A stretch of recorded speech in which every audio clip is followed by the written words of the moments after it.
Two men fight inside the elevator. Trying to stop them, the boy picks up the pistol and at his feet and throws it.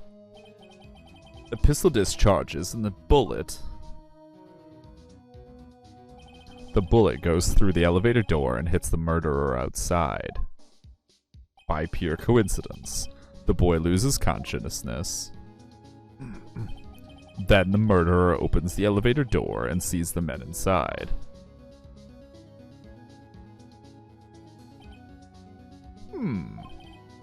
Mr. Wright, you are truly the most unpredictable defense attorney I've ever known. I can tell you're grasping, yet I cannot deny the possibility of what you say. What are you saying? Deny it. Deny it. That's why he took a... Oh my god, you're right, Rogue. That's why he took a vacation. To nurse his wound and to have the bullet removed and have medical treatment done in a location that won't keep medical records that the United States has, or that whoever this court system is has access to, so that he could hide the fact that he had the bullet removed.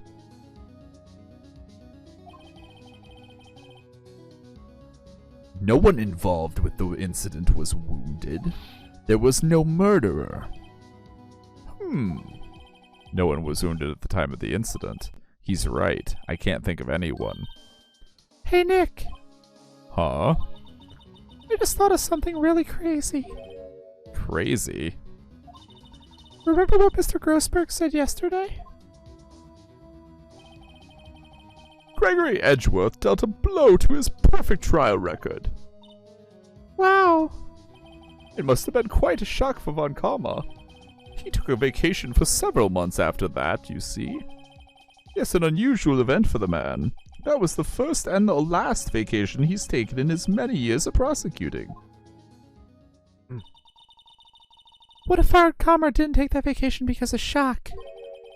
But took it because he was injured. Which would mean... It could only mean one thing. It was the murderer in the DL6 incident. He was the man who shot Gregory Edgeworth. It was Von Karma!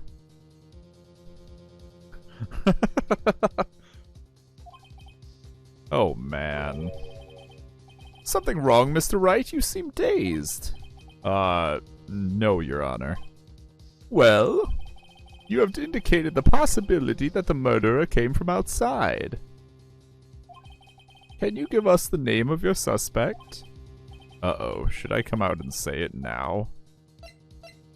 Do it! I almost feel like saving it for a better time is a better... Save it for a better time. Wait, I don't have enough proof yet. This is my trump card. I better save it for the right time. Mr. Wright, something the matter? I'm fine, Your Honor. Shall we carry on with the trial, then? That said, we have no further to go. All that is left is the finish. In other words, the verdict. I think the only time I ever got anything right in Danganronpa was case 3 of the first game. Oh, and the fact that I figured out the mastermind in the third one long before we got to that point. I figured her out super early.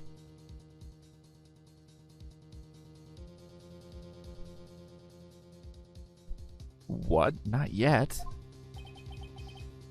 Think, Mr. Wright. You have said that someone from the outside was the murderer. Yet you cannot suggest anyone as a possible suspect, which means your conjecture is worthless and will be rejected, of course. Nick, now's no time to be holding on to that trump card.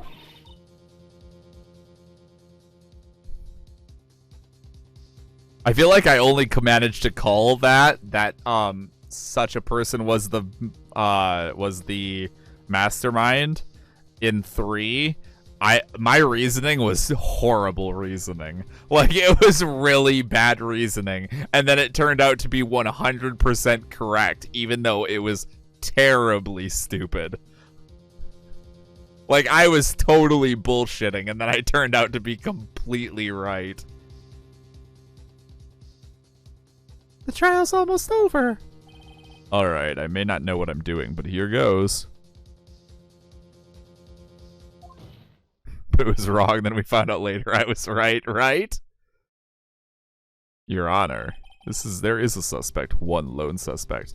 I actually went back through, looking at something that was hilarious. Somebody pointed this out on the Danganronpa subreddit. If you go back through V3, every single murderer she blames at the Mew blames at the very beginning of every single trial with the dumbest reasons as to why they are the murderer, but she is right 100% of the time. Even in the first one, the actual correct answer, not the answer that holds for most of the game. Yeah, it's funny. The only one she doesn't get, of course, is Chapter 4. And maybe she even gets Chapter 4, but I didn't look closely enough. And I mean, she isn't around for Chapter 5, so I don't know. Maybe she would have gotten that one right, but who knows? There is a suspect. One lone suspect. When we go in back, Tundra, probably after this series, I will probably go back and play, but it'll be a long time before we get a V3 because I'm going to start from the beginning. So, DR1 and 2 first.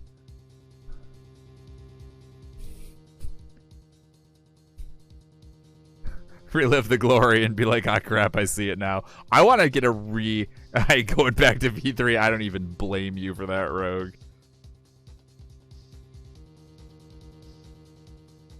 I want to get more girls' panties. That's all.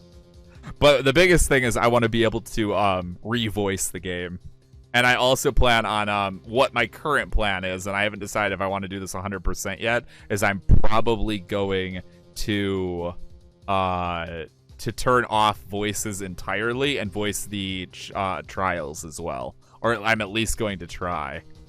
That's going to be very hard, but I'm going to try. Well, this is certainly interesting news. Very well, Mr. Wright. Who is your suspect? Ugh, my hands are shaking. What? Von Karma. Can't be a YouTuber without a sponsor for Raid Shadow Legends.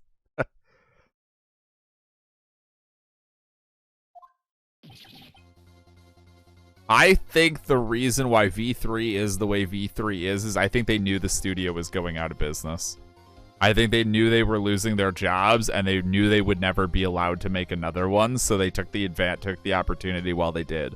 If you look at the end of that game, like the last 2 chapters, from that light, it's actually a much better ending, because it feels much more like a last hurrah of a studio, of a writing, of people wanting to tell a good story, and it feels like they're actually like saying goodbye to their fans. It actually feels really good. And then of course it didn't matter because the people who make Danganronpa actually have very good jobs and have continued to do good series. I don't know if you were around for AI Somnium Files, but damn, that game was good. Von Karma.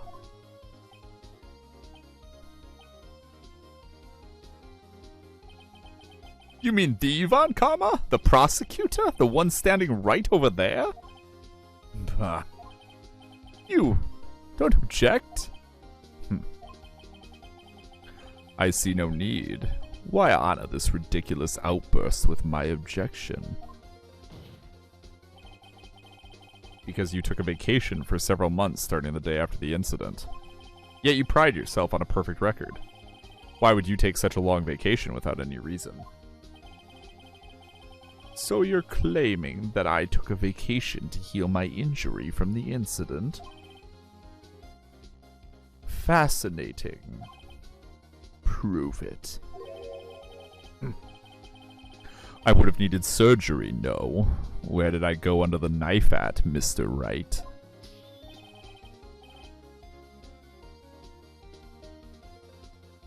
Bring the doctor that operated on me. Have him testify.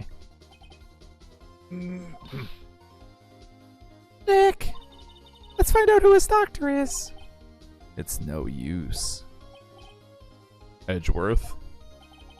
I know Von Karma, perhaps too well. His whole court is on technicals, and I love it. I know, right? He's perfect. He wouldn't leave clues. Turns out the doctor was Larry Butts. He probably didn't undergo surgery. That would leave a doctor as a witness. Ugh, nobody's that perfect. So what, Nick? Did Von Karma pull the bullet out by himself? That's insane. Alright, Rogue. No, he couldn't have. You can't just pull bullets out of yourself. Wait. What does that mean? That bullet has to be somewhere, but where?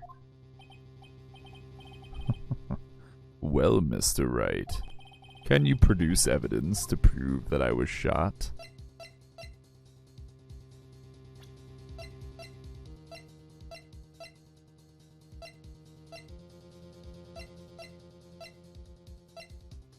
Oh my god.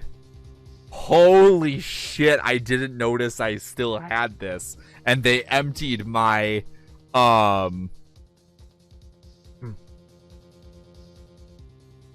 They emptied my thing of evidence I wouldn't need anymore, and yet I still have this, and I didn't even re-put, oh my god. I can prove it. Alright, Von Karma, I'll prove it. And I'll even use evidence. I know how you like it so much. What? The evidence that proves Von Karma was shot is. Please let me do this. Von Karma is perfect. He wouldn't risk surgery, leaving an evidence trail. So then, I ask, where is that bullet now? I think it unlikely that Von Karma performed surgery on himself. You don't mean... I do. There is the possibility that the bullet is still inside Von Karma. Is that even possible? For all these years? Well, there's one way to find out. We could use this metal detector. Well, Von Karma, I'm gonna run this over you and see what we find. And he's covering his right shoulder. I love it. It doesn't technically prove that that's when he was shot. It only proves that he has metal inside of his body. I refuse. You refuse? But refusing this means you acknowledge that the bullet is still inside you.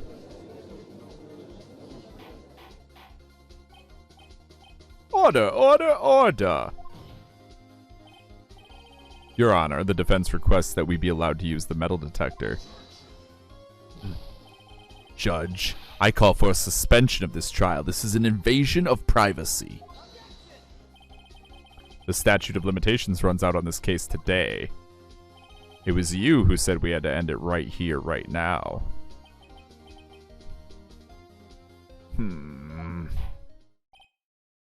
Enough. I permit the use of the metal detector. Mr. Von Karma, you will submit yourself to testing. Nick, what does this mean?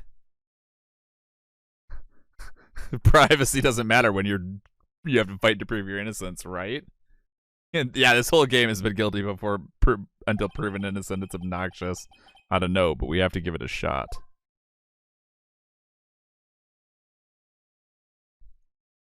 Beep.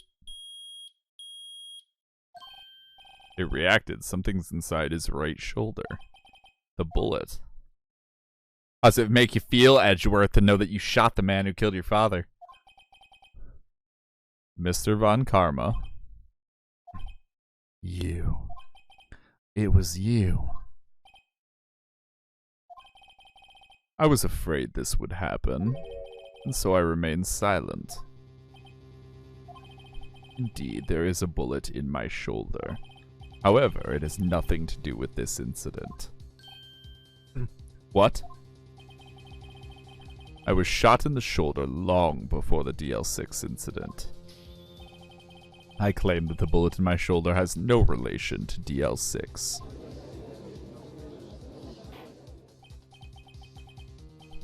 But, Mr. Von Karma, can you prove that? Prove? I have no obligation to prove anything. I was afraid this was happening. Pulls out gun and shoots the judge. At least we would get a better judge.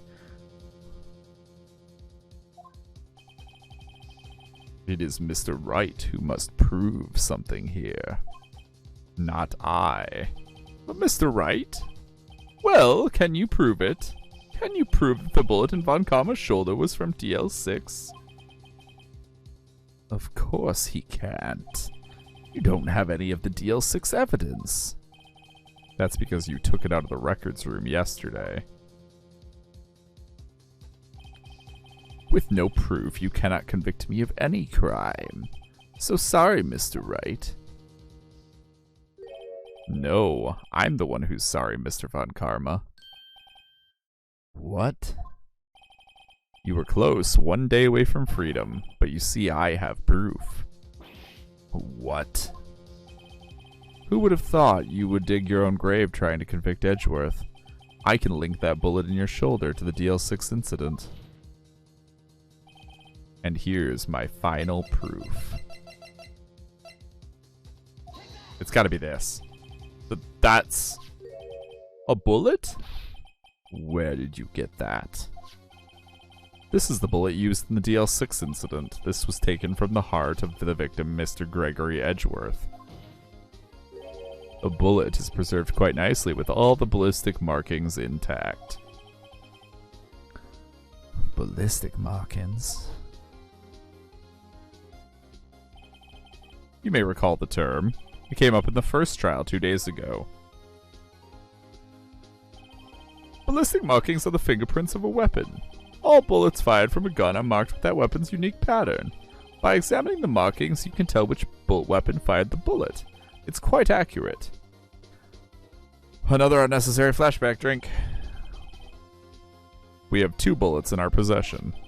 One, the bullet removed from Gregory Edgeworth's heart.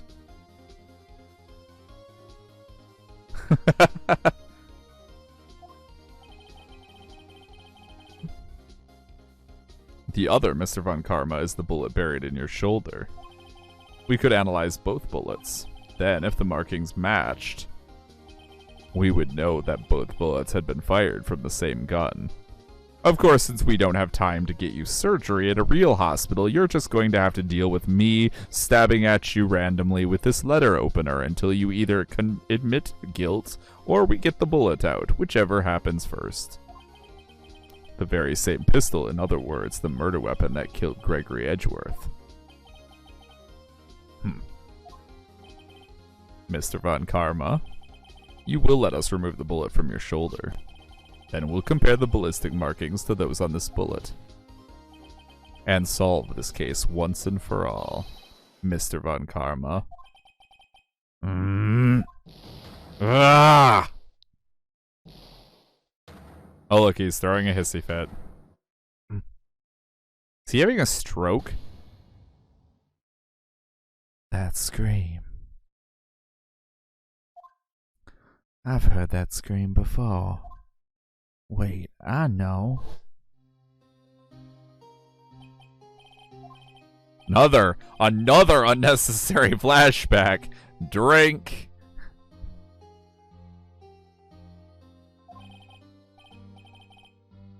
Just for a record, this conversation, this having to happen in literally 24 hours, is the reason why there isn't a statute of limitations on murder. Just so we're all on the same page. At least in this country.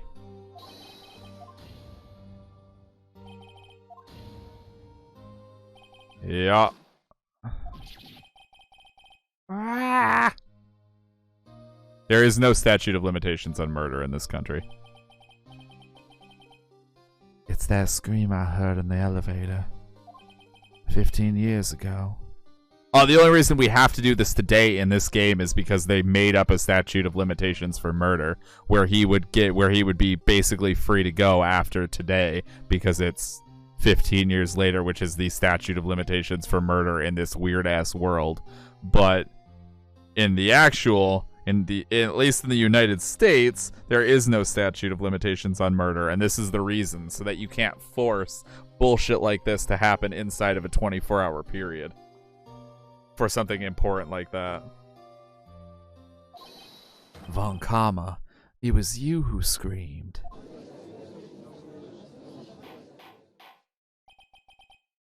Mr. Von Karma. I know, right? I was like, ha. Only you would dare defy me. So it was you.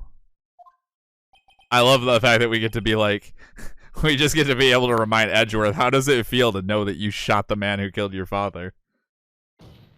You and your father are my curse. Your father shamed me with a penalty on my record. And you left a scar on my shoulder that would never fade. I'll bury you. I'll bury you with my bare hands. Death! Death! 15 years earlier. Chief Prosecutor, I am sorry.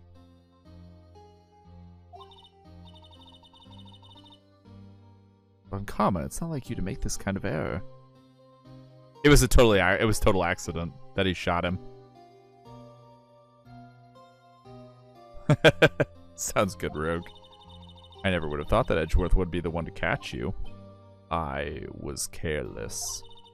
I'm sorry, but you will have to be penalized. I've covered for you in the past, but not this time. Edgeworth.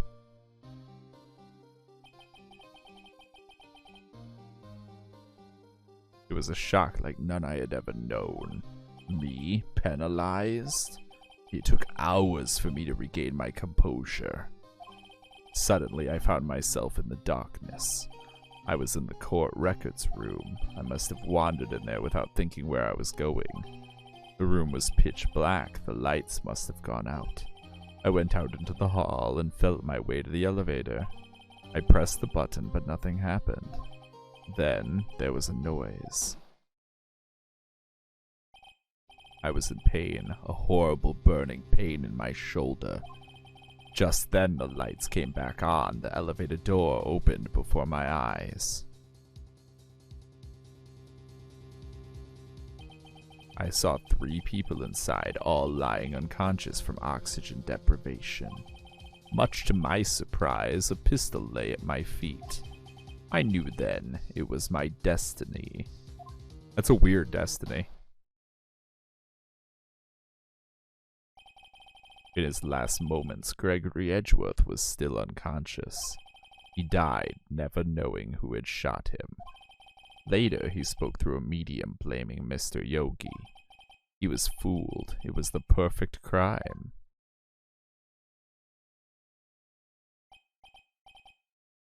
I am a weird destiny. Catch me at 2 a.m. every Saturday night at your local Deja Vu. Who would have thought another man would have come to open that elevator door? Also, by the way, welcome to the stream, Koala. How are you doing tonight? Judge. What? What are you doing? Welcome back, Rogue. Do your job. Bring an end to this miserable charade. Now, end it. Very well. Cold and sick. That's unfortunate on both accounts. It's actually warm here for the first time, and I don't know. It's like 45 degrees right now outside. It snowed all day yesterday. Like, would have been a blizzard if it weren't for the fact that it was like sitting at 33 degrees perfectly. So the snow was like trying to change to water as it was coming down.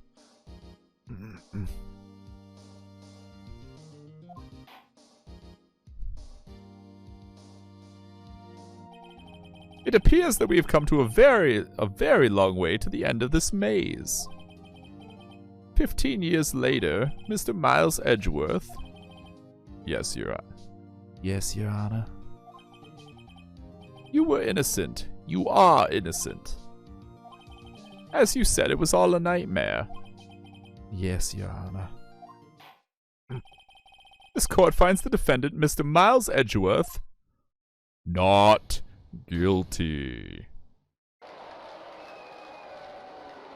How did they get more poppers in the span of like 2 hours? That is all. This court is adjourned. Yeah, Karma just basically gave up after we pretty much proved it was him. Basically, after we threw it in his face that we could prove it was him, he basically just gave up the ghost. This is the game with great names, yes. Like Larry Butts. And I'm just not realizing Von Karma. Get it? Because Karma came to bite him in the ass. Nick, we did it! Did you see his face? Von Karma looked even paler than usual. He's pretending to be all cool, but inside you crushed him, Nick. Crushed.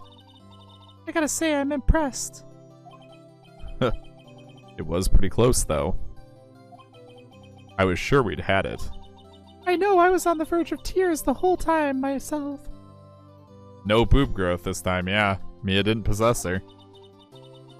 But now it's all just a good memory. I never liked him. He was dressed like a Shakespearean actor. I mean, Edgeworth's outfit isn't much better, and Edgeworth will probably be the prosecutor going forward. So it's finally over, Edgeworth. Right. Yeah.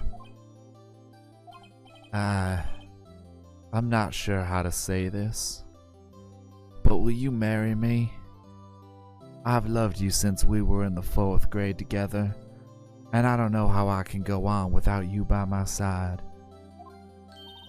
I know. Try thank you. Shut the fuck up, Maya. Let him talk. Let him confess.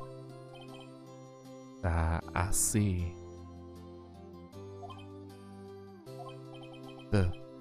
Thank you, Wright. You're welcome. Why is Edgeworth Southern? Because he is. Because the thing around his neck reminds me of like what you would expect like a Southern lawyer in the late like 1900s to be wearing.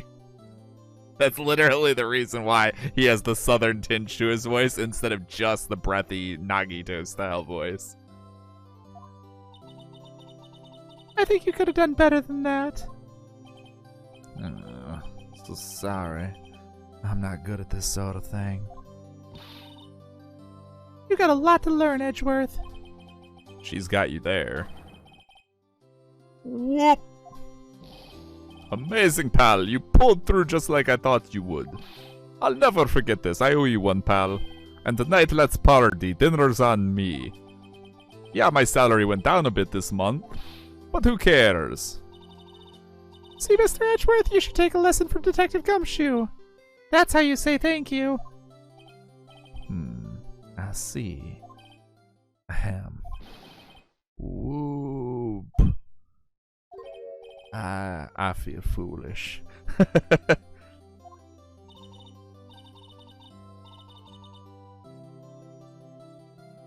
Detective slang for detective. Yes, it is, Purple.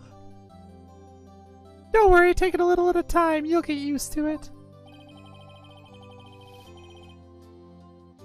It's been 15 years since I've seen Edgeworth this unguarded. Hey, y'all. Nada. Y'all were great in there. Thank you. Yo, Edgeworth, congrats. Thank y'all very much.